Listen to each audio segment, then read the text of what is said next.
നമ്മളെ ഈ പീഡന കേസ്, ബലാത്സംഗ കേസ് എന്നൊക്കെ പറഞ്ഞ് മീഡിയ ഇങ്ങനെ ഓരോ പോസ്റ്റർ അടിച്ചു വിടും എന്തെങ്കിലും ഒരു വാർത്ത കിട്ടിയ. അപ്പൊ ഈ ലാസ്റ്റ് വന്ന ഒമർ ലുലുവിന്റെ കേസ് വെച്ച് നോക്കുമ്പോൾ അതിനകത്ത് എഴുതി വെച്ചേക്കുന്നത് സിനിമയിൽ അവസരം കൊടുക്കാമെന്ന സിനിമയിൽ അവസരം നൽകാമെന്ന വാഗ്ദാനം നൽകി നിരവധി തവണ പീഡിപ്പിച്ചു എന്ന് ഒരു പെൺകുട്ടി പറയുകയും നിരവധി തവണ ബലാത്സംഗം ചെയ്തു എന്ന് പറഞ്ഞൊരു കേസ്. അങ്ങനെ ഒമർ ലുലുവിനെ അറസ്റ്റ് ചെയ്തോ എന്തോ ചെയ്തെന്ന് എനിക്കറിയത്തില്ല. അപ്പോൾ എന്താണെങ്കിലും അപ്പോൾ ഈ ബലാത്സംഗം എന്ന് കേട്ടാൽ നമ്മുടെ മനസ്സിൽ ആദ്യം വരുന്നത് ദുഷ്ടേഠ എന്ന് പറയുന്ന സാധനമാണ്. അതായത് ഭയങ്കര ബലം പിടിച്ച്, അതുകൊണ്ടാണ് ബലം വരുന്നത്, ബലമായി സംഘം ചെയ്യുക. ബലാത്സംഗം എന്നല്ലേ പറയാൻ പറ്റത്തില്ലല്ലോ. ലൈംഗികമായി ബന്ധപ്പെടുന്നതും ബലാത്സംഗം തമ്മിലുള്ള വ്യത്യാസം അതിനകത്ത് അല്പം ബലം പ്രയോഗിക്കുന്നുണ്ടെന്നുള്ളതാണ്. റൈപ്പ്. അപ്പോൾ ഈ ബലാത്സംഗം ചെയ്യുന്നു എന്ന് പറയും. അപ്പോൾ ഇതിനകത്തുള്ള പ്രശ്നം എന്ന് വെച്ചാൽ ഈ വാക്ക് ഇച്ചിരി കറക്റ്റ് ചെയ്യാനുണ്ട്, പ്രത്യേകിച്ച് ഇങ്ങനെയുള്ള കേസുകളിൽ. ഈ സിനിമയിൽ അവസരം നൽകാമെന്ന് പറയുന്നു. അപ്പോൾ ഒരാൾ ഇതിന് റെഡി ആവണം. അയാൾ എന്താ ചെയ്യുന്നത്? ഈ സിനിമയിൽ അവസരം നൽകാമെന്ന് പറഞ്ഞു കഴിഞ്ഞിട്ട് അയാൾ എന്താ ചെയ്യുന്നത്? അയാള് ഓക്കെ, ഞാനതിനൊക്കെ ഓക്കെ ആണ്. അതൊരു ചെറിയ കൺസെന്റ് ആണത്, കൺസെൻഷ്വൽ ആണ് ഈ സാധനം. അല്ലാതെ അതിനകത്ത് വേറൊന്നും ഇല്ല. അപ്പൊ അവിടെ നടക്കുന്നത് അതിനകത്ത് ബലം വേണോ? ഇനി ഒരു ബലം ഉപയോഗിക്കേണ്ട ആവശ്യം വരുന്നില്ല. അപ്പൊ ബലാത്സംഗം എന്ന വാക്കിനകത്ത് ചെറിയൊരു മാറ്റം നമുക്ക് വരുത്തേണ്ടതായിട്ടുണ്ട്. പിന്നെ ഇതിനകത്ത് ഓക്കെ ഇങ്ങനെ പറഞ്ഞ് പറ്റിച്ചിട്ട് മിസ്യൂസ് ചെയ്തു അല്ലേ, അതത്ര നല്ല പരിപാടിയല്ല. ഒമറിനെ എനിക്കറിയാവുന്ന ആളാണ്, ഞങ്ങൾ തമ്മിൽ നല്ല കമ്പനിയൊക്കെ ഉള്ള ആൾക്കാരാണ്. പക്ഷെ എന്നാലും ശരിയാണ്, ഇങ്ങനൊന്നും ഞാൻ അങ്ങനത്തെ കാര്യങ്ങൾ പ്രോത്സാഹിപ്പിക്കത്തില്ല. കാരണം അതിനകത്ത് വേറെ ഒരു പ്രശ്നങ്ങളുണ്ട്. അതിപ്പോൾ ഒരു കഴിവുള്ള, അഭിനയിക്കാൻ കഴിവുള്ള, അല്ലെങ്കിൽ ഒരു ജോലി ചെയ്യാൻ നല്ല കഴിവുള്ള, പഠിച്ച് ഒരുപാട് മാർക്കൊക്കെ നേടി ഒരു പെൺകുട്ടി പാസ്സായി വരുമ്പോൾ അവളെ ഓവർടേക്ക് ചെയ്യാൻ, അതായത് മറ്റ് കഴിവുള്ള ഒരുപാട് പേര് ഓവർടേക്ക് ചെയ്ത് കുറച്ച് ഈസി ആയിട്ട് ഈ സംഭവം നടത്തിയെടുക്കാൻ കൈക്കൂലിയുമായി ഒരാൾ വന്നാൽ ആ കൈക്കൂലി മേടിക്കാൻ പാടില്ല എന്നാണ് ഞാൻ പറയത്തുള്ളൂ. കാരണം കഴിവുള്ളവർക്ക് ജോലി ചെയ്താലേ കാര്യം നന്നായിട്ട് നടക്കത്തുള്ളൂ. അതായത് അഭിനയമാണെങ്കിൽ നന്നായിട്ട് അഭിനയിക്കാൻ അറിയാവുന്നവർ വേണ്ടേ? അപ്പം നന്നായിട്ട് അഭിനയിക്കാൻ അറിയാവുന്നവർ അഭിനയിച്ചാലേ സിനിമ നന്നാകത്തുള്ളൂ എന്നതുകൊണ്ട് മാത്രം. അങ്ങനെയുള്ളത് കൊണ്ട് ഞാൻ ഒരിക്കലും ഈ കൈക്കൂലി കൊടുത്തൊരു ജോലി മേടിക്കുക, അല്ലെങ്കിൽ കൈക്കൂലി കൊടുത്തൊരു സാധനം ശരിയാക്കുക, അങ്ങനെയുള്ള കാര്യങ്ങൾ ചെയ്യരുത്. പിന്നെ മറ്റുള്ള കഴിവുള്ളവരെ ഓവർടേക്ക് ചെയ്യാൻ വേണ്ടി ഒരാൾ മനഃപൂർവ്വം ശ്രമിക്കുകയാണെന്ന് കരുതുക, നേരിട്ടോ അല്ലാതെയോ. ഇപ്പോൾ അവരുടെ മനസ്സിലാവണമെന്ന് പോലുമില്ല. അപ്പോൾ അങ്ങനെ ശ്രമിക്കുമ്പോൾ ഉമർ എന്ന് പറഞ്ഞൊരു വ്യക്തി എന്താ ചെയ്യേണ്ടത്? ഞാനാണ് പറയും, മോളെ അത് പറ്റത്തില്ല, ഓഡീഷനൊക്കെ കഴിഞ്ഞു, വേറൊരാളെ സെലക്ട് ചെയ്തിട്ടുണ്ട്, ആ കുട്ടിയാണ് നന്നായിട്ട് അഭിനയിക്കുന്നത്, അല്ല ഇന്റർവ്യൂ നടന്നു, ആ കുട്ടിക്കാണ് ജോലി കൊടുക്കേണ്ടത്. അപ്പൊ അതിന് കൈക്കൂലി 10 ലക്ഷം രൂപ എനിക്ക് ഓഫർ ചെയ്യുമ്പോൾ ഞാൻ അത് നിരസിക്കണം. മനസ്സിലായോ? അതൊരു തെറ്റാണ്. ആ ഒരു തെറ്റിനെ ഞാൻ തെറ്റായി പറയുന്നു. അപ്പോ ഇവിടെ ഈ ഷോർട്ട് കട്ട് എടുക്കാൻ ഒരാൾ റെഡിയായപ്പോൾ അയാള് ആയിട്ടുള്ള ആ ഒരു ബലാത്സംഗം എന്ന് പറയുന്നിടത്ത് സംഘം, നമുക്ക് ബലമെടുത്ത് മാറ്റിക്കഴിഞ്ഞാൽ സംഘം, ആ സംഘത്തിനകത്ത് എവിടെയാണ് ഒരു മാനസികമായിട്ടോ അല്ലെങ്കിൽ ശാരീരികമായിട്ടോ ഒരു ബുദ്ധിമുട്ടുണ്ടാകുന്നത്? കാരണം എന്താണെന്ന് പറയട്ടെ. നിനക്ക് സിനിമയിൽ അഭിനയിക്കണമെന്നും കുറെ കാശുണ്ടാക്കണമെന്നും ഫെയിം ആകണമെന്നും ആഗ്രഹമുള്ള ഒരാൾക്ക് ഇച്ചിരി വളഞ്ഞ വഴിയാണെങ്കിലും ഇത് നടക്കുമല്ലോ എന്നുള്ള സന്തോഷം ഉണ്ടാകത്തില്ലേ? ആ സന്തോഷത്തിന് വേണ്ടി നമ്മൾ എന്താ കൊടുക്കുന്നേ? നമുക്ക് പൈസയല്ല കൊടുക്കുന്നേ, അല്ല പ്രോപ്പർട്ടി അല്ല കൊടുക്കുന്നേ. പകരം ആ മനുഷ്യനെ ഒന്നിച്ച് ഏതൊരാളാണോ അപ്പുറത്തുള്ളത്, അത് ഇങ്ങോട്ട് പ്രപ്പോസ് ചെയ്താണോ അങ്ങോട്ട് പ്രപ്പോസ് ചെയ്താണോ എന്നുള്ളത് അത്ര വലിയൊരു മാറ്റർ അല്ല. എന്തുകൊണ്ടെന്ന് വെച്ചാൽ ഈ സംഘം എന്ന് പറയുന്ന സമയത്ത് അത് വലിയ മാറ്റർ അല്ല. അത് അങ്ങോട്ടോ ഇങ്ങോട്ടാണെങ്കിലും ഒരുപോലെ. കാരണം ഈ സെക്സ് എന്ന് പറയുന്ന സ്ഥലത്ത് പ്ലഷർ ഉണ്ട്. ആ സെക്സ് ചെയ്യുന്ന സമയത്ത് പ്ലഷർ എവിടെ? മനസ്സിലായോ? ഈ ബലാൽ സംഘത്തിനകത്ത് ആ ബലാൽ വരുമ്പോൾ പെയിൻ ഉണ്ട്. മനസ്സിലായോ? പിന്നെ വേറൊരു കാര്യം ശ്രദ്ധിക്കേണ്ടത്, ഈ പറയുന്ന ആളുകളൊക്കെ എന്തെങ്കിലും ലഹരി പദാർത്ഥങ്ങൾ ഉപയോഗിക്കുന്നവരാണോ എന്ന് ശ്രദ്ധിക്കേണ്ടതായിട്ടുണ്ട്. ഹിസ്റ്ററി ഉണ്ടോ? അല്ല ഇതുപോലെ ഇനി വേറെ എന്തെങ്കിലുമൊക്കെ എവിടെയെങ്കിലുമൊക്കെ കൈക്കൂലികൾ പണമായോ അല്ലെങ്കിൽ ചക്ക മാങ്ങ തേങ്ങ അങ്ങനെയാണോ പറയാൻ പറ്റത്തില്ല എങ്ങനെയായിരിക്കും. ചിലർക്ക് ഇഷ്ടം മുന്തിരിയാണെന്ന് കരുതുക. അപ്പോൾ 1 കിലോ മുന്തിരി മേടിച്ചു കൊടുത്താൽ ചിലർ കൺവിൻസ് ആവും. എന്തായാലും ആട്ടെ, എങ്ങനെയാണേലും ഇങ്ങനെയൊക്കെയുള്ള എന്തെങ്കിലും കാര്യങ്ങൾ നടക്കുന്നുണ്ടോ എന്നുള്ളതൊക്കെ വലിയ കാര്യം. ഡ്രഗ്സ് അല്ലെങ്കിൽ ഈ പറഞ്ഞ പോലത്തെ ഇൻടോക്സിക്കേഷൻ ഉള്ള സമയത്ത് അങ്ങനെ ഒരു ശീലം ഉണ്ടെങ്കിൽ മറ്റൊരാൾ അതിന് കൂടെ ഇങ്ങനെ കറങ്ങി നടന്ന ലാസ്റ്റിൽ അത് ഇങ്ങനെയുള്ള ഏതെങ്കിലും സ്ഥലത്ത് എത്തിപ്പെടുവാന്ന്. ഇപ്പൊ സെക്ഷലി പിന്നെ അങ്ങോട്ട് മാറിക്കഴിഞ്ഞാൽ ഈ നാട്ടില് കൈക്കൂലി കൊടുത്തിട്ട് ജോലി കിട്ടില്ലെന്ന് എത്ര ആണെങ്കിൽ എവിടെ എന്ത് വരാതെ കൊടുത്താലും പൈസ തിരിച്ചിട്ടില്ല. ആ കൈക്കൂലി കൊടുത്തവനെ എല്ലാം കൈയോടെ പൊക്കിയിട്ട് അവനോട് പ്രതികാരം ചെയ്യാൻ പറ്റും. വേറെ ആളൊന്ന് മറ്റേ പൗഡറൊക്കെ ഇട്ടിട്ട് കയ്യെ മുക്കുമ്പോൾ കളർ മാറുന്ന സീനുണ്ടല്ലോ. പക്ഷെ പെമ്പിള്ളേർക്ക് അങ്ങനെയല്ല. ഈ കൈക്കൂലി കൊടുത്തു കഴിഞ്ഞാൽ ജോലി കിട്ടിയില്ലെങ്കിൽ അല്ലെങ്കിൽ ഒരു അവസരം കിട്ടിയില്ലെങ്കിൽ അതൊരു പീഡനമാണെന്ന് ഒരു കേസ് കൊടുക്കാൻ പറ്റും. അപ്പൊ അങ്ങനെ ഒരുപാട് കേസുകൾ ഇവിടെ ഉണ്ട്. പക്ഷെ ഇവിടെ എനിക്ക് മനസ്സിലായത് ഈ വാർത്ത പ്രത്യേകം ശ്രദ്ധിക്കുക. ഞാൻ കേസ് അന്വേഷണം അല്ല നടത്തുന്നത്. അല്ലെങ്കിൽ ഈ ഇൻസിഡന്റ് കാണുമ്പോൾ ഒരു വാർത്തയിലെ വാക്ക് ഈ ബലാത്സംഗം നിരവധി തവണ ബലാത്സംഗം ചെയ്തു എന്ന് പറയുമ്പോൾ ആ ഒരു പ്രയോഗം അത് കറക്റ്റ് അല്ല. എന്നിട്ട് ഈ മനുഷ്യന്റെ ഫോട്ടോ ഒക്കെ വെച്ചിട്ട് നാളെ തെളിയുക അല്ലെ കേസ് തള്ളി പോവുക അല്ലെ അവർക്ക് എന്തെങ്കിലും വേറെ പറയാൻ തോന്നി എന്നൊക്കെ പറഞ്ഞാല് ഇത് പറയാൻ പറ്റത്തില്ല. അല്ലേ വേണ്ട. ഈ പറയുന്ന ഇതിനെ വേറെ രീതി കാണാം. ഈ പറയുന്ന പെൺകുട്ടിക്ക് സിനിമയിൽ അവസരം കിട്ടി, മനസ്സിലായോ? അപ്പോ ഇതിനു മുമ്പ് നടന്ന സാധനം ആരോടും പറയുന്നില്ല. അത് ബലമില്ലാത്ത സംഭവമായി മാറും. ആ സംഭവം വളരെ രസകരമായി മാറിയെന്നിരിക്കാം. കാരണം അവിടെ രക്ഷപ്പെട്ടു പോവാ. അപ്പൊ ഞാൻ ഇനി ഒരു കാര്യം ചോദിക്കട്ടെ, ഇവിടെ ഇപ്പൊ രക്ഷപ്പെട്ടു പോയ പല നടികളും ഇതുപോലെ ബലാത്സംഗങ്ങൾക്ക് ഇരയായിട്ടും പറയാത്തവരാണോ? മിക്കടത്തും ഇതൊക്കെ നടക്കുന്നതെന്ന് കേട്ടിട്ടുണ്ട്. ആരൊക്കെയാണ് ആർക്കും കൃത്യമായിട്ട് അറിയത്തില്ല. പിന്നെ ഇങ്ങനെ ചില ആൾക്കാർക്കിട്ടൊക്കെ പണി കിട്ടാറുണ്ട്. അല്ലാത്തവരൊക്കെ ഇപ്പോഴും രക്ഷപ്പെട്ട് കിടക്കുന്നു. അഖിൽമാരാർ ലാസ്റ്റ് വന്ന് പറഞ്ഞത് ഏഷ്യാനെറ്റിന്റെ ചാനലിൽ കുറച്ച് പേരുണ്ടെന്നാണ്. അവിടെ ബിഗ് ബോസ് എന്ന് പറഞ്ഞ ഷോയ്ക്ക് വരുന്ന പല കുട്ടികളെ അങ്ങനെ ആക്കിയിട്ടുണ്ടെന്നാണ്. പക്ഷെ ആരാ എന്താന്ന് ആർക്കും അറിയണ്ട. അഖിൽമാരാർ പറയുന്നതുകൊണ്ട് അങ്ങനെയൊന്നും ആർക്കും അറിയണ്ട. വനിതാ കമ്മീഷൻ അറിയണ്ട, ഈ പറഞ്ഞ പോലെ വനിതാ സെല്ലിന് അറിയണ്ട, ഒരു ബിഗ് ബോസ് പോലീസിന് പോലും അറിയണ്ട, ഇവിടുത്തെ ഫെമിനിസ്റ്റിനും അറിയണ്ട. ഓ അഖിൽമാരാർ പൊട്ടൻ, അവൻ അങ്ങനെ പലതും പറയും. 6 പ്രപ്പോസ് ചെയ്യത്തില്ലേ എന്ന് പറഞ്ഞ പോലെയാണ് ഈ അഖിൽമാരാർ വലിയ കാര്യമെന്ന് പറഞ്ഞ് വിളിച്ച് പറയുന്ന പല കാര്യങ്ങൾക്കും മറ്റുള്ളവരുടെ റെസ്പോൺസ്, കമന്റ്സിലൊക്കെ റെസ്പോൺസ് ഭയങ്കര രസമായിരിക്കും. പക്ഷെ വേറെ ആരും തിരിഞ്ഞു നോക്കത്തില്ല. അധികാരികൾക്ക് നോട്ടമില്ല, ഉത്തരവാദിത്തപ്പെട്ടവർക്ക് ഒരു നോട്ടമില്ല. എന്തിനധികം പറയുന്നു, ഈ പീഡിപ്പിച്ചവനും പീഡിപ്പിക്കപ്പെട്ടവനും പോലും മൈൻഡ് ചെയ്യുന്നില്ല. എന്തൊരു ഗതി കെട്ടവനായി ഇവനൊക്കെ. അപ്പൊ അങ്ങനെ പലയിടത്തും നടക്കുന്നതായിട്ട് അറിയുന്നുണ്ട്. പക്ഷെ ആ കുട്ടികൾ ആരായാലും അവർക്കപ്പോ ബിഗ് ബോസിൽ അവസരം കിട്ടിയോണ്ടായിരിക്കും അല്ലേ ഈ ബലം വരാഞ്ഞത്. എന്തല്ലേ ഇതൊക്കെ? എന്താ ഈ കൊച്ചു കേരളത്തിൽ സംഭവിച്ചുകൊണ്ടിരിക്കുന്നത്? ആ അവസരം അങ്ങ് കൊടുത്തിരുന്നെങ്കിൽ ഈ ബെനക്കേട് വല്ലതും വരുവാന്നോ എന്നാണ് എനിക്ക് ചിലപ്പോൾ ചോദിക്കാൻ തോന്നിയത്. കേട്ടിട്ട്, ഈ വാർത്ത കേട്ടിട്ട് ഇതിന്റെ സത്യാവസ്ഥ എന്താണെന്ന് അവർക്കൊക്കെ അറിയാം. ചിലപ്പോൾ ഇവരുടെ കൂട്ടുകാർക്കൊക്കെ അറിയായിരിക്കും, അയാൾക്കറിയായിരിക്കും, ഈ പെൺകുട്ടിക്കും അറിയായിരിക്കും. ഈ പെൺകുട്ടി ആരാന്ന് എനിക്കറിയത്തില്ല. പക്ഷെ എന്തായാലും ഈ ബലാത്സംഗം എന്ന് പറയുന്ന സാധനം, ഒരുപാട് പ്രാവശ്യം ബലാത്സംഗം ചെയ്യാൻ ഒരാൾക്ക് അവസരം കിട്ടുന്നു എന്ന് പറയുന്നത് ഒരു മെന്റലി ഹെൽത്തി ആയിട്ടുള്ള ഒരു എന്താ പറയുക മനുഷ്യന് ചേർന്ന പണിയല്ല. ഒരു പ്രാവശ്യം നിങ്ങൾ വലിയൊരു കുഴിയിലേക്ക് വീഴാവും, ഒരു പ്രാവശ്യം കയ്യും കാലമൊക്കെ അവിടെ തന്നെ വീണ് ഒടിയാവും. ബലാത്സംഗം എന്ന് പറയുന്നത് നമ്മൾ കണ്ടിട്ടുള്ള, നമ്മൾ മനസ്സിലാക്കിയിട്ടുള്ള റേപ്പ് എന്ന് പറയുന്നത് ഭയങ്കര പെയിൻഫുള്ളും അത് കഴിഞ്ഞ് ചില കൊലപാതകങ്ങൾ വരെ എത്തിയിട്ടുള്ള സംഭവങ്ങളാണ്. അത്ര പെയിൻഫുൾ ആയിട്ടുള്ളൊരു കാര്യം പല തവണ ഒരാൾക്ക് ചെയ്യാൻ അവസരം കിട്ടുന്നെന്ന് പറയുന്നത്.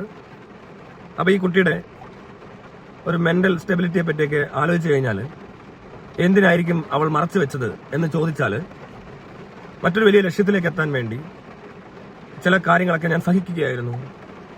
ലക്ഷ്യത്തിലെത്താൻ പറ്റിയില്ല, അല്ലെ അയാൾ പറഞ്ഞ അയാൾ ഓഫർ ചെയ്ത സാധനം കിട്ടിയില്ല, അതുകൊണ്ട് മാത്രം ഞാനിതിനിപ്പോൾ മറ്റേ ലെവലിലേക്ക് പോകുന്നു, ഇല്ലാതെ നമുക്കിതങ്ങ് സഹിക്കാതെ എന്നാണോ? അങ്ങനെയാണോ ഉദ്ദേശിക്കുന്നത്? ഇതൊക്കെ കേട്ടാൽ ഇതിനകത്ത് ഈ വാർത്തയൊക്കെ കേട്ട് എനിക്ക് മനസ്സിലാവുന്നില്ലല്ലോ. ഞാൻ എങ്ങനെ മനസ്സിലാക്കുന്നത്? എനിക്കറിയത്തില്ല ഇതെങ്ങനെ സംഭവിക്കുന്നത്. ഒരാളെ എങ്ങനെ ഒരു പ്രാവശ്യത്തിൽ കൂടുതലൊക്കെ പീഡിപ്പിക്കാൻ പറ്റുന്നത്, ബലാത്സംഗം ചെയ്യാൻ പറ്റുന്നത്? അയ്യോ നിരന്തരം ബലാത്സംഗം. മറ്റേ പഴയ ഉമ്മർ, ടി.ജി. രവി, വേറെ ആരൊക്കെയാ, ആരാണ്ടൊക്കെ ഉണ്ടല്ലോ, ജോസ് പ്രകാശോ, ഞാനിലൊക്കെ എന്റെ ഒരു കുട്ടികൾ എന്നെ തട്ടിക്കളിക്കും എന്നൊക്കെ പറയുന്ന ടീമുണ്ടല്ലോ, ഇല്ലേ? സിംഗപ്പൂരിൽ നിന്ന് വരുന്നത് ഡയമണ്ട്സിനെ പറ്റി കാര്യം അല്ല, മറ്റേ ഇയാള് ശോഭേ തൊണ്ട അടഞ്ഞിരിക്കുന്നുണ്ട്. അല്ല ഇതൊക്കെ എനിക്ക് കുറച്ചുകൂടെ കൃത്യമായിട്ടൊക്കെ ചെയ്യാറിയാം. പണ്ട് ഇപ്പൊ അങ്ങനത്തെ പണി ചെയ്യാറില്ല. തുറന്നില്ലെങ്കിൽ ഞാൻ ചവിട്ടിപ്പൊളിക്കും, മറിച്ചാണെങ്കിൽ പേടിപ്പിക്കും എന്ന് പറയുന്ന കേട്ടിട്ടില്ലേ? അതൊക്കെ എന്നെ സംബന്ധിച്ച് ബലാത്സംഗം എനിക്കറിയാവുന്നതൊക്കെ കേട്ടോ. അല്ലാതെ ഇങ്ങനെ കഴിഞ്ഞ കുറെ സമയം, എത്ര നാളായിട്ടാണെന്നറിയാം ബലാത്സംഗം ചെയ്തുകൊണ്ടിരിക്കുകയാണ് ഒരുത്തൻ. ഈ ബലാത്സംഗം ചെയ്യാൻ നേരത്ത് ബലാത്സംഗം ചെയ്യാൻ വേണ്ടി ഈ ബലാത്സംഗിയുടെ വീട്ടിലേക്ക് ചെല്ലുകയാണോ, അതോ ബലാത്സംഗി വീട്ടിലേക്ക് വരികയാണോ, അതോ ഇവർ രണ്ടുപേരോട് വേറെ എവിടെയെങ്കിലും പോയാണോ ഈ ബലാത്സംഗം ചെയ്യുന്നത്? അല്ലേ? കൃത്യം നടന്ന സ്ഥലമൊക്കെ എപ്പോഴും ഒന്നായിരിക്കണം. അങ്ങനെ ഉണ്ടല്ലോ. ആ കൊച്ചിന് എഴുന്നേറ്റ് ഓടാനും അനങ്ങാനും പറ്റാത്ത സ്ഥലത്തായിരിക്കണം ഈ സംഭവം നടക്കുന്നത്. ഇതിങ്ങനെ പറയുമ്പോൾ ബലാത്സംഗം ആകുന്നത് എങ്ങനെയാണെന്ന് എനിക്ക് പിടികിട്ടുന്നില്ല. ഇപ്പൊ ബലാത്സംഗം ചെയ്യാൻ ഒരു എവിടെയൊക്കെ ബലാത്സംഗം ചെയ്തത്, അവിടെ ഇവിടെ എല്ലായിടത്തും ബലാത്സംഗം ചെയ്യുന്നത്. അതെന്നെ പരിപാടിയാ? എനിക്കറിയത്തില്ല. ബുദ്ധിക്ക് എന്തെങ്കിലും പ്രശ്നമുണ്ടോ? കാണുന്നവർക്ക്, എനിക്ക് അല്ലെങ്കിൽ പറയുന്നവർക്കൊക്കെ എന്തെങ്കിലും പ്രശ്നമുണ്ടോ? എങ്ങനെ അങ്ങനെ സംഭവിക്കുന്നത്? ഒരു പ്രാവശ്യം ബലാത്സംഗം ചെയ്ത ആളുടെ സിനിമയിൽ അഭിനയിക്കാൻ പിന്നെയും പോകുമോ? ഒന്ന് പറ. ഒരിക്കൽ രാജ്മോഹൻ എന്നോട് ചോദിച്ചു അങ്കിളുടെ അച്ഛൻ ആരാന്ന്. പിന്നെ അത് ചോദിക്കേണ്ടി വന്നില്ല, രാജാവ് വന്ന് പറഞ്ഞു. പിന്നെയും ചെന്നിട്ട് രാജ്മോഹൻ അടുത്ത പ്രാവശ്യം ചോദിക്കുകയാണ്, അങ്കിളിന്റെ അച്ഛൻ ആരാണ്? ഉടനെ അങ്കിള് വീണ്ടും പറയും, ഒരു രാജാവാണ്. അത് കഴിഞ്ഞ് പിന്നെ ഒരാഴ്ച കഴിയുമ്പോൾ വീണ്ടും രാജ്മോഹൻ വരുന്നു. രാജ്മോഹൻ ചോദിക്കുന്നു, അങ്കിളുടെ അച്ഛൻ ആരാണ്? അപ്പൊ ഞാൻ പറഞ്ഞു, ഒരു രാജാവാണ്. ഇതിങ്ങനെ പറഞ്ഞുകൊണ്ടിരിക്കണമെന്നുണ്ടെങ്കിൽ ഈ ചോദിക്കുന്നവനാണോ, ഇത് പറയുന്ന അച്ഛനുള്ള മറ്റു രാജാവിന്റെ മകനാണോ, അതോ രാജാവിനാണോ പ്രശ്നം? ഒരിക്കലല്ലേ പറ്റത്തുള്ളൂ. പിന്നെ അയാളുടെ അടുത്ത് തന്നെ അവസരത്തിന് ചെല്ലുക. ബലാത്സംഗം ചെയ്തിരിക്കുന്നത്, മനസ്സിലായില്ലേ? അവസരം തരാൻ പറഞ്ഞ് ആ കേസ് മാറ്റിയേക്കാം. അവസരങ്ങൾ കിട്ടുന്നതോ കിട്ടാതിരിക്കുന്നതോ അല്ല ഇവിടുത്തെ പ്രശ്നം. ബലാത്സംഗം ചെയ്യുന്ന ആൾക്ക് അവസരം കൊടുക്കാം എന്ന് പറയേണ്ട ആവശ്യമുണ്ടോ? ഇനി അങ്ങനെ പറഞ്ഞാൽ തന്നെ പിന്നെ ബലാത്സംഗം ചെയ്ത് കഴിയുമ്പോൾ വീണ്ടും ഒന്നുകൂടെ അയാൾ പറയുവാണ്, ഞാൻ നേരത്തെ പറഞ്ഞ രാജ്മോഹന്റെ കേസ് എടുത്തിട്ട് പറയുവാണ്, വീണ്ടും റോള് തരാൻ കേട്ടോ, ഒന്നുകൂടെ ഒന്ന് വന്നേ, ഞാനൊന്നുകൂടെ. അപ്പോൾ ഓ ഇല്ല, ഇനി ബലാത്സംഗം ചെയ്യത്തില്ലായിരിക്കും എന്ന് കരുതി വീണ്ടും ബലാത്സംഗം ചെയ്യുന്നു. ചപ്പൂ, ഇതെന്ത് ഇത്? ഈ കൊച്ചു കേരളത്തിൽ എന്താ ഈ ബലാത്സംഗങ്ങൾ ഇങ്ങനെ? അല്ല, നിങ്ങൾ ചിന്തിക്കുന്നില്ല? എനിക്ക് മനസ്സിലാവുന്നില്ല ഇത് എങ്ങനെ സംഭവിക്കുന്നതെന്ന്. അങ്ങനെ സംഭവിക്കാൻ പാടില്ല. ഒരു പെണ്ണും അങ്ങനെ ചെയ്യാൻ പാടില്ല. എന്താ ഇവിടുത്തെ പെണ്ണുങ്ങൾക്ക് പറ്റിയേക്കുന്നേ? ഒറ്റ പ്രാവശ്യം മനസ്സിലായി, അത് അപ്പൊ തന്നെ പോലീസ് റിപ്പോർട്ട് ചെയ്യണം. അല്ല, ഇത്രയും നിയമസംരക്ഷണമുള്ള കാര്യങ്ങൾ അറിയാതെയാണ് ഇവർ വളർന്നു വന്നേക്കുന്നത്. ഇതിവിടെ ബാക്കിയുള്ള പെണ്ണുങ്ങൾക്ക് നാണക്കേട് എങ്ങനെ? ഒരിക്കലും സംഭവിക്കാൻ പാടില്ലാത്ത കാര്യങ്ങളെ സംഭവിച്ചോണ്ടിരിക്കുന്നേ. ഇതെന്ത് കളിക്കുവാണോ എല്ലാവരും കിടന്നുണ്ട്? എനിക്ക് അറിയാൻ വേണ്ടി കളി. ഒറ്റ പ്രാവശ്യം ഒരാൾക്ക് ഒരു പ്രാവശ്യം ഇങ്ങനെയൊക്കെ ചെയ്യാൻ അവസരമുള്ളൂ. പോലീസിലോട്ട് ചെന്ന് പറയണം. വനിതാ കമ്മീഷനും വനിതാ സെല്ലും നിയമസംരക്ഷണങ്ങൾ ഒരുപാട്. പ്രത്യേകിച്ച് ഒരു പെൺകുട്ടിയെ ബലാത്സംഗം ചെയ്യുന്ന പറയുന്ന സംഭവം ഒരു മീഡിയയുടെ ഒരു മുന്നിൽ ചെന്ന് വെറുതെ പുറത്തോട്ടിറങ്ങി നിന്നിട്ട് ലൈവ് ഇട്ടാൽ ഇവിടെ ഇങ്ങനെയാണോ സംഭവിക്കുന്നത്? ഇതുപോലെ ആരെങ്കിലും സംശയങ്ങൾ ചോദിക്കുവോ? ഇതെല്ലാവർക്കും ഇപ്പൊ ഒരു എന്ത് ഇത് ഈ ബലാത്സംഗം എന്ന് കേട്ടാലും പീഡനം എന്ന് കേട്ടാലും കൊലപാതകം എന്ന് കേട്ടാലും അങ്ങനെ വില കളഞ്ഞെന്നേ. ജെനുവിനായിട്ടൊരു പെൺകുട്ടി വന്ന് ഒരു കാര്യം പറയുമ്പോൾ എല്ലാവരും ഇങ്ങനെയൊക്കെ സംശയിക്കുന്നതിന്റെ കാരണം എന്ന് പറയുന്നത് ഇതുപോലത്തെ ചില കാര്യങ്ങളാണ്. ഇതൊന്നും സംഭവിക്കാൻ പാടില്ല. അത് ഈ പറഞ്ഞ പുതിയ തലമുറ ഈ രീതിക്കാണ് കാര്യങ്ങൾ കാണുന്നതെങ്കിൽ, അതായത് ബലാത്സംഗം ചെയ്തിട്ടും അവര് അത് പോലീസിൽ അറിയിക്കുന്നത് ഒരുപാട് തവണ ബലാത്സംഗം ചെയ്ത് കഴിഞ്ഞിട്ടാണെന്ന് പറയുന്നത് ഇത് ശരിയാക്കേണ്ട വിഷയമാട്ടോ. ഇത് ഞാൻ എപ്പോഴും പറയും. ഞാൻ ഏതൊക്കെ പല വീഡിയോ ഞാൻ ഇട്ടിട്ടുണ്ട് എന്റെ പേരിൽ. മനസ്സിലായോ? അപ്പൊ എല്ലാം ഞാൻ പറയുന്നുണ്ട്, എന്തുകൊണ്ട് ഇവര് ഇത് ആ സമയത്ത് തന്നെ പറയുന്നില്ല? അപ്പോഴാണെങ്കിൽ കുറച്ച് പോലീസിന് പണി എളുപ്പമാണ്, തെളിവുകൾ എടുക്കാൻ എളുപ്പമാണ്. ഇത് ഓരോ നാൾ കഴിഞ്ഞ് തോന്നുമ്പോ പറഞ്ഞോണ്ടല്ലോ, അതിന് പിന്നെ കേസന്വേഷണം ബുദ്ധിമുട്ടാണ്, ഒരുപാട് പൈസ ചെലവുണ്ട്, ഒരുപാട് സമയം മെനക്കിടണം. പോലീസുകാർക്ക് എന്താ പണിയില്ലേ? നിങ്ങൾ എന്താ സ്ത്രീകൾ ഇങ്ങനെ ആവുന്നേ? അന്ന് തന്നെ അപ്പ തന്നെ പറയണം. അവിടെ നിന്ന് ജീവനോടെ രക്ഷപ്പെടാൻ പറ്റുന്ന ഭാഗ്യം. ബലാത്സംഗം ചെയ്യുന്നിടത്തുനിന്ന് പലരും കൊല്ലുകയൊക്കെ ചെയ്യുമോ? ഇപ്പൊ ഏതായാലും ഭാഗത്തിന് ഒമറിൽ ബലാത്സംഗം ചെയ്തിട്ട് കൊന്നു കളഞ്ഞില്ല. അങ്ങനെ ജീവൻ രക്ഷപ്പെടുത്താൻ എപ്പോഴും ഒരു സ്ത്രീ ഓർത്തിരിക്കുക. ആരെങ്കിലും ആക്രമിച്ചു കഴിഞ്ഞാൽ, ഈ പ്രത്യേകിച്ച് മെന്റലി കുഴപ്പമുള്ള ആൾക്കാർ ഇപ്പോൾ ആക്രമിച്ചു കഴിഞ്ഞാൽ ഭയങ്കര ആരോഗ്യമായിരിക്കും. അവർക്കൊരു 4 ആളുടെ ശക്തിയൊക്കെ വരും. ചിലർക്ക് 6, എനിക്കൊക്കെ 7, 8 അങ്ങനെയൊക്കെ മനസ്സിൽ തെറ്റി കഴിഞ്ഞാൽ. അത് ഓരോരുത്തരുടെ ഇതുപോലെ ഇരിക്കും കേട്ടോ. Mental stability and capacity of the brain and spinal cord, sensory organs. അപ്പൊ ഇതെല്ലാം ഉണ്ട്. അപ്പൊ അതുകൊണ്ട് എന്ത് ചെയ്യണമെന്ന് വെച്ചാൽ ആ ആള് കൊല്ലാതെ നോക്കണം. എന്നിട്ട് അവിടെ നിന്നിറങ്ങി അപ്പം തന്നെ പോലീസ് റിപ്പോർട്ട് ചെയ്യണം. ആ കുറ്റവാളി രക്ഷപ്പെടാൻ പാടില്ല, ഇനി ഒരു അവസരമായിട്ട് കിട്ടാൻ പാടില്ല എന്നുള്ളത് ആണ് അതിന്റെ ഒരു കാരണം. അതാണ് ബലാത്സംഗം ചെയ്യുമ്പോൾ ചെയ്യേണ്ട കാര്യം. ഇതിപ്പോ എന്ത് സംഘമാണെന്ന് എനിക്കറിയത്തില്ല. ഇത് ബലൽ അല്ലെന്ന് തോന്നുന്നു. അല്ലെങ്കിൽ അതാ ചെയ്യുന്നത്, അതേ ചെയ്യാൻ പറ്റത്തുള്ളൂ. അതാണ് എല്ലാവർക്കും അറിയാവുന്നത്. അല്ലാതെ പേടിയുള്ള ഒരാൾ ഇങ്ങനെ സിനിമയിൽ അഭിനയിക്കാൻ പോയിട്ട് വലിയ കാര്യമൊന്നുമില്ല. മനസ്സിലായോ? അത്രയ്ക്ക് പേടിയുള്ളൊരു പെൺകുച്ചത്തിന് സിനിമയിൽ അഭിനയിക്കാൻ പോകുന്നതെന്ന് എനിക്കറിയില്ല. ഞാൻ വീട്ടിലെങ്ങാനും ഇരുന്നാൽ പോരെ. ഏത് ബലാത്സംഗം ചെയ്തിട്ട് പുറത്തു പറയാൻ പേടിയും അല്ലെങ്കിൽ പോലീസിന്റെ അടുത്ത് അറിയിക്കാൻ അറിയാത്ത ഒരു പെൺകുട്ടി സിനിമയിലൊന്നും അഭിനയിക്കാൻ യോഗ്യതയൊന്നുമില്ല. സിനിമയിലെന്നല്ല ഒരു ജോലിയും ചെയ്യാൻ യോഗ്യതയില്ല. എന്തിനാ ഇതൊക്കെ ജോലിക്ക് പോയിട്ട് എന്ത് കാര്യം? കാരണം ഇത് ഈ ഇത്രയും വലിയൊരു സംഭവം ഉണ്ടായിട്ട് റിപ്പോർട്ട് ചെയ്യാൻ അറിയാത്ത ഒരുത്തിയെ കൊണ്ട് എന്തിന്? അതൊക്കെ വല്ല വീട്ടിൽ വല്ലതും കുത്തിയിരുന്നാൽ മതി എന്നേ ഞാൻ പറയത്തുള്ളൂ. കാരണം അവർക്ക് നിയമം അറിയത്തില്ല, എവിടെ ചെന്ന് എന്ത് ചെയ്യണമെന്ന് അറിയത്തില്ല. ചുമ്മാ അങ്ങനെ ഇറങ്ങി ചെന്ന് ഇനി ഇതുപോലെ ബലാത്സംഗം ചെയ്യപ്പെടും. അതുകൊണ്ട് ഈ കൊച്ചിന് ഇനി ഒരിടത്തും ഒന്നും ചെയ്യാതെ അതിനെ എവിടെയെങ്കിലും അടക്കി ഒതുക്കി വീട്ടിലെടുത്ത് വളർത്തുപോഷമോ ഇതൊക്കെ അല്ലേ? അങ്ങനെയല്ലേ തോന്നുന്നേ? ചേട്ടാ അതിന്റെ വീട്ടിൽ പറഞ്ഞോ ഇത്? എന്തിങ്ങനെ പോലീസ് പറയണ്ട? ആദ്യത്തെ ബലാത്സംഗം ചെയ്തപ്പോൾ അത് എത്ര പേരോട് പറഞ്ഞു? അവർ ആരും ഈ കുട്ടിയെ അഖിൽമാരോടൊക്കെയാണോ പോയി പറഞ്ഞത്? അതുകൊണ്ടാണോ ഇങ്ങനെ ആയത്? അഖിൽമാരോടൊക്കെ പറഞ്ഞിട്ട് ഒരു കാര്യമില്ല. എന്നോട് പറഞ്ഞാൽ ഞാൻ അപ്പം തന്നെ കേസ് കൊടുപ്പിക്കും, ഓൺ ദ സ്പോട്ട്. അതിന് ബലാത്സംഗം ഒന്നും ചെയ്യണ്ട. ഒരടി അടിച്ചാലോ അല്ല ചീത്ത വിളിച്ചാലോ ഞാൻ ചെയ്യും. അങ്ങോട്ട് എന്നിട്ട് ചുമ്മാ പെമ്പിള്ളാരോ ഉണ്ടെങ്കോട്ട് കയറുന്നവനെ ഞാൻ 2-3 കേസ് കൊടുപ്പിച്ചിട്ടുണ്ട് ഇതുവരെ. ഇനിയും കൊടുപ്പിക്കും.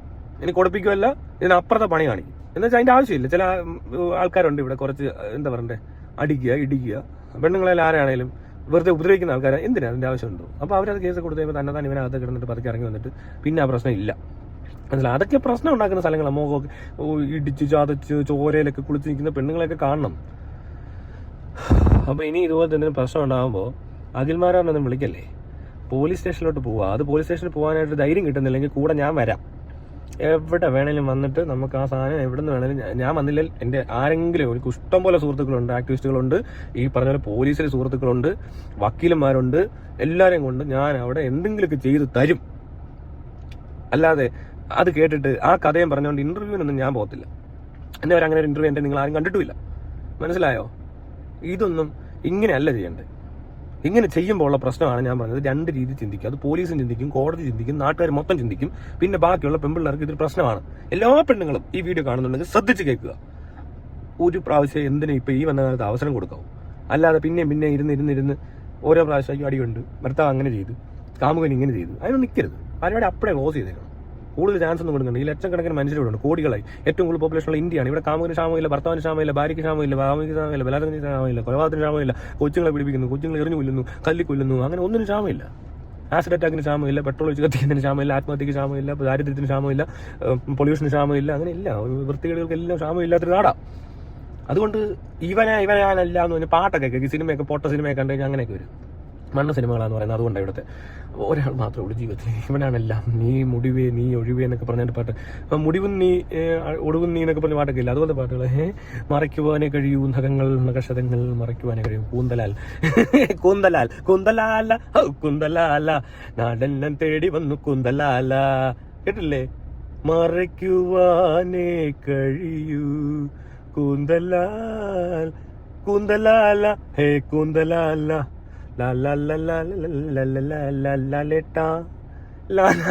എന്തുകൊണ്ടാണ് ലാലേട്ടൻ എന്ന് പറയാത്തതെന്നൊക്കെ ചെന്ന് ചോദിക്കുന്ന ഓരോ വീഡിയോക്കകത്ത്. ഞാൻ എന്ത് പറഞ്ഞാൽ ഈ മോഹൻലാലിന്റെ പേരിടയ്ക്ക് വരും. എന്തുകൊണ്ട് മോഹൻലാൽ എന്ന് ചോദിച്ചാൽ കാരണമുണ്ട്. മോഹൻലാൽ ഒരു ഏട്ടനാണ്, മോഹൻലാൽ ഒരു സൂപ്പർ സ്റ്റാർ ആണ്. മോഹൻലാലിനെ പോലെ ഒരു ഏട്ടനെ ആരും കണ്ടിട്ടില്ല. കിക്കർ അടിച്ച് മിശ പിരിച്ച് കൂളിംഗ് ഗ്ലാസ് വെച്ച് അങ്ങോട്ട് ഇറങ്ങി വരുന്ന ഏട്ടൻ. ബിഗ് ബോസ് ഷോയ്ക്കകത്ത് ഇങ്ങനെയൊക്കെ നടന്നത് അഖിൽമാരാർ പറഞ്ഞിട്ട് ഏട്ടനൊന്നും മൈൻഡ് ചെയ്തില്ലെന്നേ. ആരും മൈൻഡ് ചെയ്തില്ല. അഖിൽമാരാർ എന്തെങ്കിലും പറഞ്ഞാൽ മനസ്സിലായോ? അഖിൽമാരാറിന് എങ്ങനെയാണ് ഇവയൊക്കെ കാണുന്നത് നോക്കണം.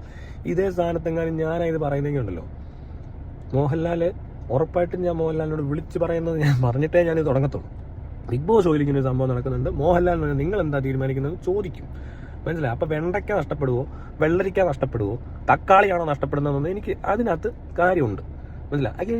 എന്നെ വിളിക്കാൻ ലാലേട്ടൻ പാവം, ലാലേട്ടൻ ഒന്നും അറിയത്തില്ലെന്ന്. എന്നിട്ട് ഇപ്പോഴും ലാലേട്ടനോടുണ്ട്. ഇപ്പോഴെങ്കിലും മനസ്സിലായോ നിനക്ക്? നീ പറയുന്ന ഒന്നും ഒരു പുല്ല് വില പോലും ആരും കൊടുക്കാത്തതിന്റെ കാരണം നിനക്കൊരു സ്റ്റാൻഡ് ഇല്ലാത്തതുകൊണ്ടാണ്. മനസ്സിലായി? മാറ്റിയും മറിച്ചും പറയുന്ന ഒരു പാരമ്പര്യം നിനക്കുണ്ട് എവിടെയോ. മനസ്സിലായില്ലേ? അതല്ല ഇതാണ് ഇത് അതല്ല ഇങ്ങനെ പറയുന്ന എന്തോ ഒരു പ്രശ്നം നിന്റെ കുടുംബത്തിൽ സംഭവിച്ചിട്ടുണ്ട്. അങ്ങനത്തെ വീടുകളിൽ നിന്നും വരുന്ന കുട്ടികൾക്ക് ഇങ്ങനെ ഒരു പ്രശ്നമുണ്ട്. ഒരിടത്ത് നിൽക്കത്തില്ല. മനസ്സിലായില്ലേ? ആരും അടുപ്പിക്കാനും കൊള്ളത്തില്ല. കാരണം ഇവിടെ പറയുന്നത് വേറെടുത്ത് പറയും. എന്തെങ്കിലും പറഞ്ഞു കണ്ടില്ലേ, സാവുമോൻ അങ്ങനെ പറഞ്ഞെന്നൊക്കെ പറഞ്ഞില്ലേ ഇന്റർവ്യൂവിൽ. അപ്പം അത് ഈ വളരുന്ന സാഹചര്യം കൊണ്ട് ഉണ്ടാകുന്ന, അല്ലാതെ ജനിക്കുമ്പോഴേ ആ ക്വാളിറ്റി ആർക്കും ഇല്ല. അത് പഠിക്കുന്ന, ചുറ്റുപാടിൽ നിന്നും പഠിക്കുന്ന സാധനമാണ്. അത് നിനക്കുണ്ട്. അതുകൊണ്ട് അതറിയാം, എല്ലാവർക്കും മനസ്സിലായി. ഇനി നിന്നെ അടുപ്പിക്കുന്നതും കുറവായിരിക്കും അഖിൽമാരാറെ. അതുപോലെ തന്നെ നിന്നോട് ആരെങ്കിലും എന്തിനും വിളിച്ച് പറയുന്ന പോലും സൂക്ഷിച്ചേ ചെയ്യത്തുള്ളൂ. കാരണം നീ ഇങ്ങനത്തെ ഒരുത്തനാ, മറ്റേ പ്രശ്നമുള്ള ആളാണ്. ഇത് നിലപാടില്ല. മനസ്സിലായോ? വെറും തറ ഇടപാടാണ്. അതുകൊണ്ട് നിന്നോട് വന്ന് ഈ പറഞ്ഞ പെമ്പിള്ളേർ പറഞ്ഞപ്പോൾ നീ കിടന്ന് വീഡിയോ ഇട്ട് നടന്നില്ലേ? നിന്റെ മക്കളെ ചിലത് കണ്ടുപിടിക്കുന്നുണ്ട്. വേറെ മക്കൾക്കൊക്കെ അവരുടെ അപ്പനൊക്കെയാണ് ഹീറോസ്. നിന്റെ മക്കൾക്ക് നീയാണ് ഹീറോ. നിന്റെ മക്കൾ ഇതുപോലെ എന്തെങ്കിലും സാധനം കണ്ടാലും ചെയ്യാൻ പോകുന്ന ഇതൊക്കെ ആയിരിക്കും നീ മനസ്സ് വെച്ചു. മറക്കണ്ട. കാരണം നിങ്ങൾക്ക് നിലപാടില്ലാത്തതുകൊണ്ട് ചിലപ്പോൾ അടുത്ത പ്രാവശ്യം നിലപാടില്ലായ്മ കൊണ്ട് വലിയൊരു പ്രശ്നം ഉണ്ടാവും. അന്ന് ഇതുപോലെയൊക്കെ വന്ന് മേടിച്ച് നിൽക്കും എല്ലാം കൂടെ. മനസ്സിലായോ? ഒന്നും അറിയാതെ ഇങ്ങനെ അങ്ങ് നടന്നാൽ മതിയല്ലോ. ഒരു തരം ജീവിതങ്ങൾ. അപ്പം ഞാൻ പറഞ്ഞു വന്ന കാര്യം, ഇപ്പം ഈ ബലാത്സംഗം എന്ന വാക്ക് മാറ്റി ഇപ്പം പ്രഗ്നന്റ് പേഴ്സൺ എന്ന് പറയത്തില്ലേ, പ്രഗ്നന്റ് പേഴ്സൺ എന്ന് ഇനി പറയാവും, ഗർഭിണി എന്ന് പറയത്തില്ല. പിന്നെ എന്തൊക്കെയോ മാറ്റം, ഒരുപാട് വാക്കുകൾക്കൊക്കെ മാറ്റം വന്നിട്ടുണ്ട്. ഇതൊരു അത്യാവശ്യം മാറ്റേണ്ട വാക്കാണ്. പീഡനം എന്ന് പറയുക, പീഡനം ഓക്കെയാ, പക്ഷേ ബലാത്സംഗ കേസ് എന്ന് പറയാൻ പറ്റത്തില്ല കേട്ടോ. ഈ മീഡിയ ഒക്കെ ശ്രദ്ധിക്കണേ. ഇത് ബലാത്സംഗ കേസില്ല അറസ്റ്റിലായ ചോദിക്കുമ്പോൾ നിരവധി തവണ ഞാൻ പറഞ്ഞില്ലേ, ഒരു ചാൻസ് കിട്ടുമെന്നുള്ള പ്രതീക്ഷയോടുകൂടി ഒരു പെൺകുട്ടി ഒരു സ്ഥലത്ത് കയറി ചെന്നിട്ട് എന്തെങ്കിലും ടൈപ്പ് കൈക്കൂലി കൊടുക്കുമ്പോൾ അതിനകത്ത് അവർക്കൊരു സന്തോഷമാണോ ഉള്ളത്, സങ്കടമാണോ ഉള്ളത്? നിങ്ങൾക്ക് ഇപ്പോൾ ഒരു സാധനം നടത്തണം, നിങ്ങൾക്ക് അപ്പോൾ 10 ലക്ഷം രൂപ കൊടുത്ത് നടക്കും. ഗൾഫിലോട്ട് കയറി പോകുന്നുണ്ടല്ലോ നേഴ്സുമാർ, ഇതിൽ കൂടുതൽ പൈസ കൊടുത്തിട്ടാണ് ഗൾഫിൽ ജോലിക്ക് പോകുന്നത്. അപ്പോൾ നിങ്ങൾക്ക് ഉണ്ടാകുന്ന സന്തോഷമാണോ, സങ്കടമാണോ, വേദനയാണോ? ഇനി ഗൾഫിൽ പോയി ജോലി ചെയ്യണം, അവിടെ പോയി ജോലി ചെയ്യാനുള്ള കാശ് കൊടുക്കുന്നത്, കഷ്ടപ്പെട്ട് ജോലി ചെയ്യാനാണ് പോകുന്നത്. എന്നാൽ 25-30 ലക്ഷം രൂപ ചോദിക്കണം. അത് എങ്ങനെയും ലോൺ എടുത്തിട്ട് ആളും കൊടുക്കും. എന്നിട്ട് പിന്നെ ഗൾഫിൽ ചെന്നിട്ട് അവിടെ നിന്ന് ലോൺ എടുത്തത് വീട്ടും. പിന്നെ ജീവിതകാലം കുറേ നാളുകളാവാം അതേ രാജ്യത്ത് വന്ന് പണിയെടുത്ത് ഈ ലോൺ അടച്ച് തീർക്കും. എന്തല്ലേ, എന്താണ് ഈ കൊച്ചു ഗൾഫിലൊക്കെ നടന്നുകൊണ്ട്, എന്താ ഈ കൊച്ചു പീഡനങ്ങൾ ഇങ്ങനെ? അപ്പോൾ അങ്ങനെ ചെയ്യുമ്പോൾ ഒരു പെൺകുട്ടിയാവട്ടെ ആൺകുട്ടിയോ ആരും ആയിക്കോട്ടെ, നിങ്ങൾ ചെയ്യുന്ന ഒരു തെറ്റാണ് നിങ്ങൾ അറിഞ്ഞുകൊണ്ടാണ് ചെയ്യുന്നത്. ഒന്നാമത് വേറൊരു ആളെ ഓട്ടേക്ക് ചെയ്യാൻ ഇവിടെ ഇഷ്ടംപോലെ നേഴ്സുമാരുണ്ട്, ഇഷ്ടംപോലെ സിനിമയിൽ അഭിനയിക്കാൻ അവസരം തേടി നടക്കുന്ന ആൾക്കാരുണ്ട്. അവരെല്ലാം ഓട്ടേക്ക് ചെയ്യാൻ നിന്റെ കയ്യിൽ സാധനം ഉണ്ട്, എന്തോ ഒരു വാല്യുബിൾ സാധനമാണ് നമ്മൾ കൊടുക്കാൻ പോകുന്നത്. അത് കൊടുത്തു കഴിയുമ്പോൾ ഉള്ള അവസ്ഥ എന്ന് പറയുന്നത് എന്താണ്? നിങ്ങൾ നാളെ വിസ വെയിറ്റ് ചെയ്യുന്നു, വിസ കയറി പോകുമ്പോൾ നിങ്ങൾക്ക് ഉണ്ടാകുന്ന സന്തോഷമാണ്. അത് ഫ്ലൈറ്റ് കയറി കഴിയുമ്പോൾ നിങ്ങൾക്ക് തോന്നും അയ്യോ ഞാൻ ചെയ്ത് ഭയങ്കര തെറ്റാണ് എന്ന് തോന്നാറുണ്ടോ? ജോലി കിട്ടിയില്ലെങ്കിൽ പ്രശ്നമാക്കും അല്ലേ? ആ കൈക്കൂലി കൊടുത്ത് നമ്മൾ തിരിച്ച് മേടിക്കാൻ ശ്രമം നടത്തും. അപ്പോൾ ഞാൻ ഈ കഴിഞ്ഞ ദിവസം ഇവിടെ ഒരു ഇൻസ്റ്റിറ്റ്യൂഷനിൽ പോയി 5 ലക്ഷം രൂപ മേടിക്കേണ്ടി വന്നു. അന്ന് എൻ്റെ ഒരു കസിൻ പോലെ, കസിൻ്റെ കസിൻ എന്നൊക്കെ പറഞ്ഞ ഒരാളുടെ 5 ലക്ഷം രൂപ ഇവിടെ ഒരു മറ്റേ UK കൊണ്ടുപോകാന്ന് പറഞ്ഞിട്ട് വലിപ്പിച്ച് കഴിഞ്ഞപ്പോൾ ഞാൻ അവിടെ ചെന്നിട്ട് പറഞ്ഞു, ഞാൻ ഇനി അതിനകത്ത് എന്താണെങ്കിലും വീഡിയോ ഇടുകയും വീഡിയോ അറിയിക്കുകയൊക്കെ ചെയ്യും, കേസും കൊടുക്കും. അപ്പോൾ ആദ്യം കേസ് കൊടുത്തിട്ടാണല്ലോ വീഡിയോ അറിയിക്കുക, അത് ചെയ്യുമെന്ന് പറഞ്ഞപ്പോൾ അവർ പൈസ തിരിച്ചു കൊടുത്തു. വേറെ അതിനകത്ത് വേറെ ഒന്നും ഇല്ല. നമുക്ക് ഈ പറയുന്ന പോലെ അവിടെ ചെന്ന് കയറി അവരുടെ കമ്മീഷൻ മേടിച്ചോ അല്ലെ ഇമ്മാതിരി കുത്തിത്തിരിപ്പൊന്നും അല്ല ചെയ്തത്. അറിയാവുന്ന ഒരാളായതുകൊണ്ട് പോയി. അത് കഴിഞ്ഞപ്പോൾ വേറെ ഒന്നുകൊണ്ട് വന്നു, അതെനിക്ക് പറ്റത്തില്ലെന്നും പറഞ്ഞു. കാരണം ഞാനൊരു ഗുണ്ടയൊന്നുമല്ല, മനസ്സിലായോ? അത് അവരെന്തെങ്കിലും ചെയ്തോട്ടെ, എനിക്ക് അത്രയ്ക്കും ഉത്തരവാദിത്തം ഒന്നുമില്ല. പിന്നെ ഈ പറഞ്ഞതിനെല്ലാം കൂടെ ഇടപെട്ട് പിന്നെ ലാസ്റ്റ് എന്നെ ആയാലും തല്ലിക്കൊല്ലും, മനസ്സിലായില്ലേ? ഒരുപാട് അങ്ങ് ഇടപെടാൻ പറ്റത്തില്ല, ഒരെണ്ണമൊക്കെ നമുക്ക് ചെയ്യാൻ പറ്റും. അത് പറ. പക്ഷേ ഇത് കേസ് വേറെ കേട്ടോ. എന്ന് വെച്ചാൽ പൈസ ഇടപാട് ഇങ്ങനെയൊക്കെ കൊടുത്തു കഴിഞ്ഞിട്ട് ലാസ്റ്റ് അപ്പോൾ ഞാൻ പറഞ്ഞു നിങ്ങൾ പോലീസ് കേസ് കൊടുത്താൽ മതി. ഞാൻ പോലീസല്ല, എൻ്റെ അടുത്തല്ല പറയേണ്ട ശരിക്കും ഇത്. ഞാൻ പിന്നെ അവരോട് സംസാരിച്ച് ഞാൻ കേസ് കൊടുക്കുന്നതെന്ന് പറഞ്ഞതേ ഉള്ളൂ. അപ്പോൾ അതുപോലെ നിങ്ങളും ചെന്ന് പറയാം, നിങ്ങൾ കേസ് കൊടുക്കാൻ പോവുക, മീഡിയ അറിയിക്കാൻ പോവുക. അപ്പോൾ അതിന് മുമ്പ് നിങ്ങളോടൊന്ന് പറയുന്നു എന്നെ ഉള്ളെന്നുള്ള രീതി പറഞ്ഞാൽ അവർ ചിലപ്പോൾ തരുമായിരിക്കും. ഞാനായിട്ട് പോകുന്നതുകൊണ്ടൊന്നും കിട്ടുന്നൊന്നും അല്ല ഇത്. ഇതിപ്പോൾ ഞാനാരാ? ഞാൻ നിങ്ങളെപ്പോലെ ഒരാളെ ഉള്ളൂ. ഇത് എന്നോടൊന്ന് പറയുന്നുടനെ നീ അങ്ങോട്ട് ചെല്ലും ഇങ്ങോട്ട് ചെല്ലും എന്തിന്? അഖിൽമാരാണ് അതും പറഞ്ഞ് വീഡിയോ ഇട്ടിപ്പോൾ ഒരു 2-3 ഇൻ്റർവ്യൂ കൊടുത്തല്ലേ, കുറച്ച് കാശുണ്ടാക്കിയാൽ. എത്ര രൂപയും GST ആണെന്ന് എനിക്കറിയത്തില്ല. GST ഉണ്ട്.